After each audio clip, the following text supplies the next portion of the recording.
This is a story about a country on and at a crossroads. A country with an old enemy at the gate and a new battle within. This is Georgia, with a political tale old and new, with a politics all of its own, yet with glimmers of something more familiar. Ground zero of the misinformation war and a government willing to wield it for its own ends.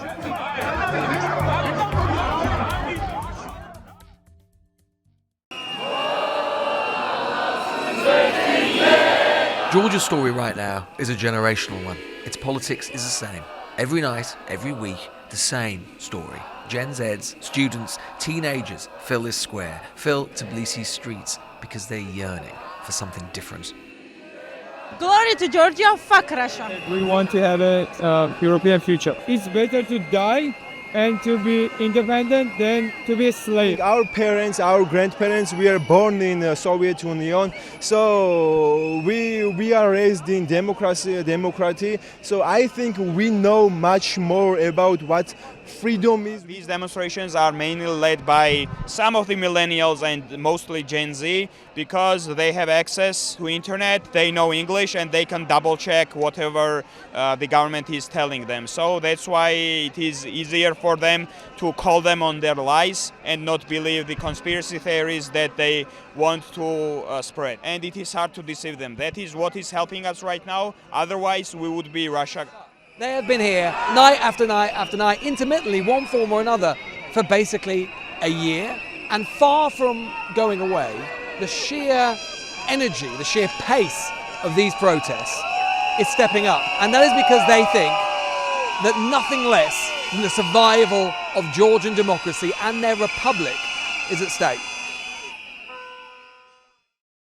They think their republic is under threat because of a new law which has been passed through the Georgian parliament, the so-called Foreign Agents Law. This would compel any organisation which receives more than 20% of its funding from abroad to declare the provenance of that money, which sounds perfectly fine, right?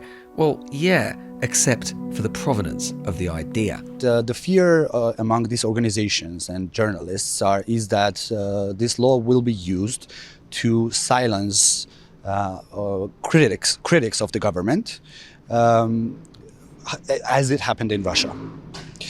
Because we have a complicated history with Russia. This law, combined with the rhetoric that government has for the past 2 years, we think that they are following Russian playbook when the Kremlin adopted the same law in order to silence the critics, and we see that year by year they have amended this law, and right now there is basically every independent media is working from outside.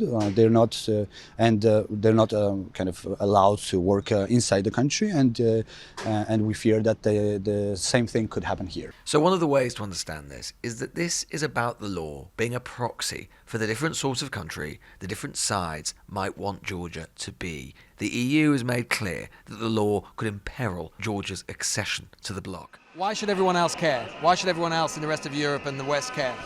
This is a civilizational war. This is either we regress back to the times of the Cold War. If Russia wins, they won't stop in Georgia. But civilizational battles can be bloody, as this man found to his cost. A few nights ago, at one of the rallies, he was beaten repeatedly by police. He'd done nothing but exercise a democratic right which ought to be inviolable. But in Georgia right now, it is not. They beat me, then they stamped on another guy.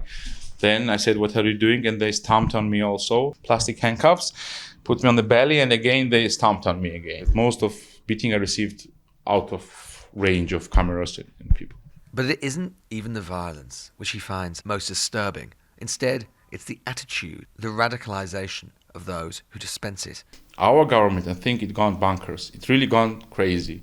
They really believe in some crazy stuff like a world war party. Like it's like something from like I don't know, this reptiloid.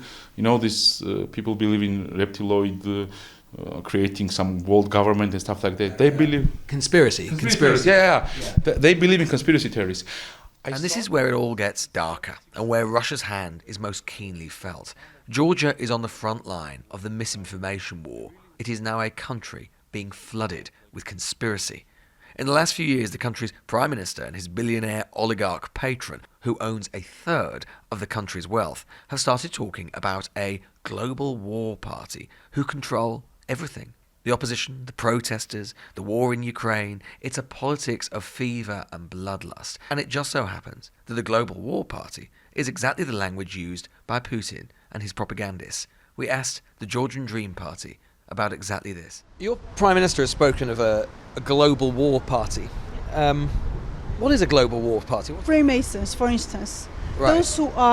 Those like who we were hearing about them for decades, and who we were seeing that they do have the influence on world politics and everything.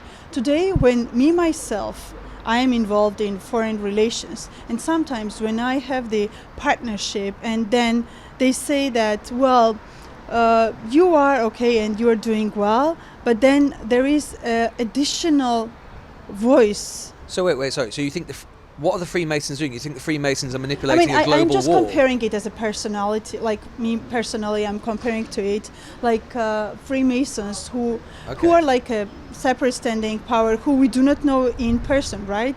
So who else? So the Freemasons, who else are there in the global? Because it can't just be the Masons. I mean, who else? Masons who are having the influence, right? And we acknowledge that they do have the influence on world politics. So it's kind of a similar power. Who else other than the Masons are part of the Global War Party? Well, I don't know. But this is something which... Your Prime Minister's spoken of it.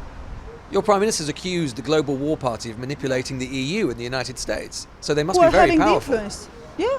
Who are having the influence in...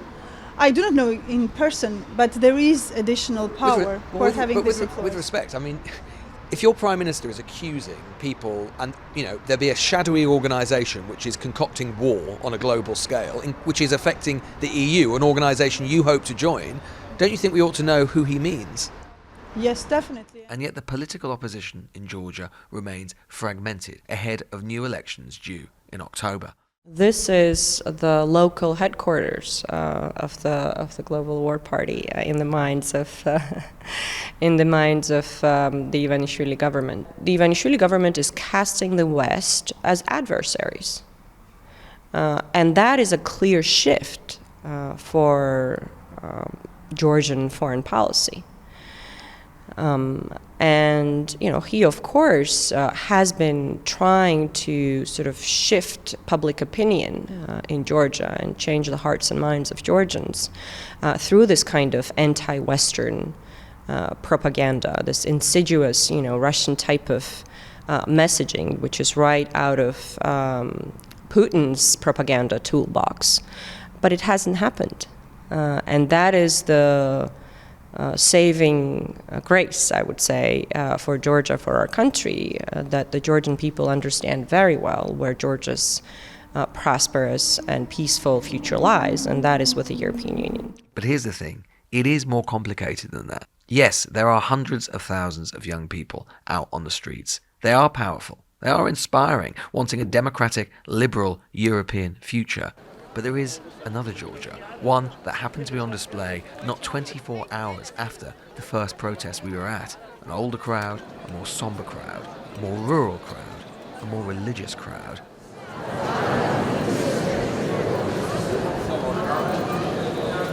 This is Family Purity Day in Georgia, first established by the Georgian Orthodox Church back in 2014, and it just so happens to be on the same day as the International Day Against Homophobia, Transphobia, and so on. The government has decided this year it will be a national holiday, not least because ministers emphasise their distaste for so-called gender ideology and the importance of traditional family values. Some people say that this is about being anti-gay, or is that right, do you think? No, because some NGO actors or some part of our society think that this is against them. But at the same time, we need also in this day underlines that we are a big society. Yeah, we are traditional people and love our family because family is a fundament of every state. And so we love our family, we are our church. So this is the other face of Georgia, really. I doubt many of these people are from Tbilisi. I think most of them will be from surrounding rural areas. And what you're seeing here is the same sort of politics, albeit with a Georgian twist, that we've seen in many of the post-Soviet Union successor states, whether it's Poland or Slovakia or even Russia itself. This politics of unease that the government of the day in each of these places, including here, chooses to channel, saying that there are forces out there, some of them Western-inspired, who are out to get you, who are out to damage and take away your language, your identity, your culture, your way of life. Oh, and guess who's going to protect you from those forces? Well, it just so happens to be us, those who are in government already. I want to congratulate worldwide everyone who are enjoying the day and who are also keeping and ensuring the values for developing the strong family, which at the same time means the strong state. A strong family means a strong state. Why is that? Well, not necessarily the same thing. Huh? Napoleon once told that when you have a strong family, that means strong familyhood means strong statehood. This is a story about power, oligarchs and a prime minister who want to keep it, Putin who fears losing it in an old backyard and who keeps poking it where he can, about a generation who wants to wield power for something better. It's something else too. It's the story of all the old Soviet states. Who gets to decide what sort of country your country becomes, with whom it allies, in what direction it goes, and what Russia does if it doesn't like the answer. The Newsagents. This is a Global Player original podcast.